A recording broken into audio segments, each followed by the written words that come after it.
And so in Proverbs chapter 6, remember, Solomon is writing to his sons and he is recognizing that these guys need to mature from making choices to making decisions. And he had noticed that his son was operating below expectation. Let me show you why I say that. Because in Proverbs chapter 6, in the letter that Solomon writes to his son, he calls him a sluggard. He says, go to the ant, you sluggard, consider her ways and be wise. So it means that Solomon had noticed that his son was being lazy. And we sort of, when I was doing a teaching on this, I showed you how in today's world, what we consider lazy is people who don't do anything. But heaven has another definition of what it means to be lazy. To be lazy means to do the right thing at the wrong time. That when it is a season of harvest and you are planting, God sees you as lazy because you did not do the right thing at the right time. And so Solomon had begun to notice that his son was used to procrastinating. We'll get to this tomorrow. We'll do it next month. And so Solomon said, go to the ant, you sluggard, consider her ways and be wise, which having no captain, nobody to oversee them.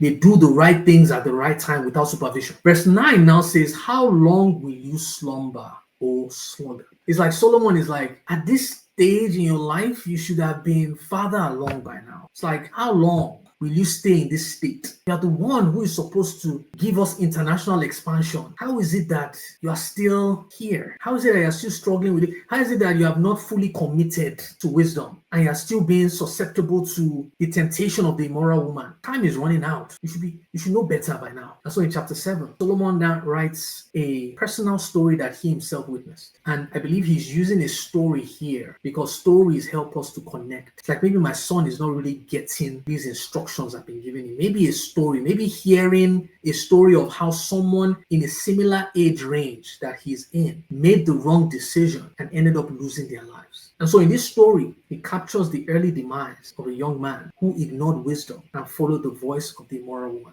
And at the end of the story, I believe Solomon is, because chapter 8 starts off with, does not wisdom cry out? I can imagine it's like when someone loses their life at a young age, it's like questions are asked, like, what happened? Why did this happen? What could we have done better? Solomon is like, I don't think we could have done anything better because the solution was right there. Wisdom was crying out. Wisdom was lifting up her voice, but nobody was listening. Remember, Solomon wants his children to trust and to commit to wisdom. But commitment is a byproduct of trust. Trust comes from having credible information about something. And so I believe Solomon, between verse 7 and verse 9, is trying to make a case for wisdom. It's like he's trying to give wisdom credibility to his sons that come and see. I cannot force you to make a decision. I cannot force you to submit to her. But the best I can do is to share knowledge about her, revelation about her, so that you can see for yourself and choose wisdom. Wisdom has been crying out. She's always available. When you are about to make a decision, when you're at the crossroads of life, confused, she's always there, offering her wisdom, offering her services. It's even saying that by her, kings reign. If you are going to be an excellent king, you need her. She's the reason why kings reign and rulers decree justice. So now we get to Proverbs chapter 9. So based on the context we just built here, Solomon is trying to give his sons some more intel about who wisdom is. And so now verse 1 says, wisdom has built her house. Wisdom has built. It's past tense. Not wisdom is building. Not wisdom has acquired. Not wisdom is renting her house. Wisdom has built her house. Past tense. The fact that she has built her house, she didn't just buy the house. You know, there's a difference when you buy a house and when you build a house. When you build a house, you've seen the entire construction. You know the materials that went in. Wisdom built a house. It's custom made. She knows the materials that were used. She has built a house. It's done. She's prepared. It now says she has hewn out her 7 pillars. So even as she has built this house, she has established it on 7 pillars. Again, when we're studying the Bible, we need to ask questions. Why 7 pillars? Why not 5? Why not 3? 7 is the number of completion. It's the number of perfection. It's why the world was created in 7 days. It's why we have 7 days in a week. The number 7 in the Hebrew language means Shiva, which means oath or covenant. The Sabbath is on the 7th day. Keep it holy. In the temple, there were 7 lamps. So this 7 is here to symbolize establishment. It's like this house wasn't just built. This house is secure. This house has been established on a rock. Remember the parable that Jesus gave? The 2 men who built houses, one on the rock, one on the sand. And when there was no storm, when there were no storms, the 2 houses looked like they were stable. until the storm came and revealed the foundation. Never get married to someone when you haven't seen how they've responded in the face of a storm. One of the mistakes I see people making is that you see someone in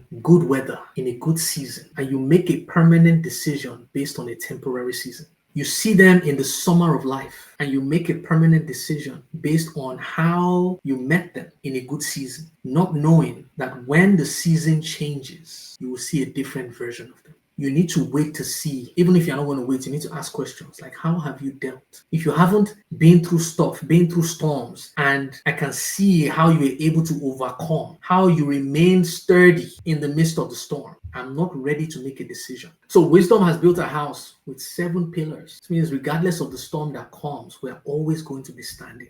You can trust her house. Remember, Solomon is trying to convince his sons that, I need you to trust this woman. Now, I'm telling you that her house, she has built it so secure that even when storms come, her house will still be standing. You can find safety in her house. Verse 2 now says, she has slaughtered her meat. Past tense, she has done everything. Like, she has slaughtered her meat. She has mixed her wine, not will mix, not is mixing. It's done. It also says that she has also furnished her table. This was one I was like, because I get the idea of slaughtering meat, mixing wine, like people are hungry, people are thirsty, you're trying to provide for them. But she has also furnished her table. Why? Let's start with she has slaughtered her meat. Wisdom has sacrificed animals, not for her own consumption, but for the consumption of strangers who may or may not come. She has prepared for people who may or may not accept her invitation. She's prepared. She's ready. And she has done it at personal cost and sacrifice. It also says she has mixed her wine. Why not water? She has mixed her wine, which means this was supposed to be a celebration. This wasn't just a regular meal. Wisdom has prepared a table. She has prepared a banquet. Now, based on what she has prepared, will give us some insight into the kind of people she's expecting to come. She has slaughtered meat. She has mixed wine. She has also furnished her table. Now, to furnish your table, it means you have arranged the table. You have made it to look presentable. It shows that she is not only interested in restoring strength, but she's also interested in restoring dignity to those who will attend. She's also interested in restoring the dignity of those who will attend. She wants to make them feel special. So wisdom didn't just stop us at, let me feed them, let me give them drink. No, let me make the place look good. Let me make the place look presentable. These people I'm inviting, let me treat them like noble men and women, like extinguished guests. I'm going the extra mile to make them feel comfortable, to make them feel at home. Solomon is making a great case here. In verse 3, it now says, she has sent out her maidens, and she cries out from the highest places of the city. When I saw she has sent out her maidens, there was a verse that just dropped in my heart. Because I was asking the question, what did she send the maidens out to do? Plus, who are these maidens? Now, remember, based on what wisdom is offering, meat, wine, and a furnished table, it shows the type of people that she has sent her maidens out to go and find. She has sent her maidens out to go and find people who are hungry, people who are thirsty, and people who have a low self-esteem, people who are looking for safety and security, people who have received bad news and this invitation will sound like good news to them. People who they are not sure where their next meal is coming from, where their next drink is. And so someone has now offered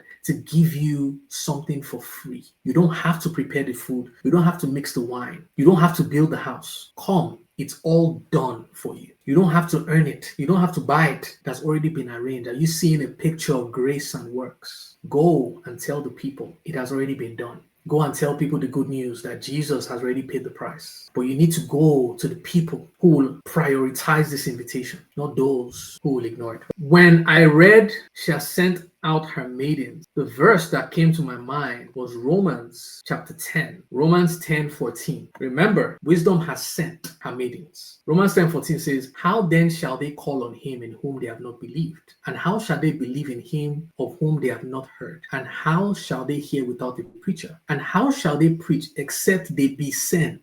So, if we reverse this, we will see the mission statement that wisdom had given her maidens. She sent them to preach. She sent them to preach so that people will hear. And what they will hear, they believe. And when they believe, they will call on him. Romans 10:14 says, how then shall they call on him in whom they have not believed? So it's showing a sequence that starts with being sent. So we can reverse engineer to say when wisdom sent her maidens, she sent them to preach who they'll be inviting. And that as they preach, some will hear. Those who hear will believe. And those who believe will call on him and say, we accept the offer. Interesting. Wisdom gives me a picture of Jesus here because Jesus had disciples. It feels like these maidens are like disciples.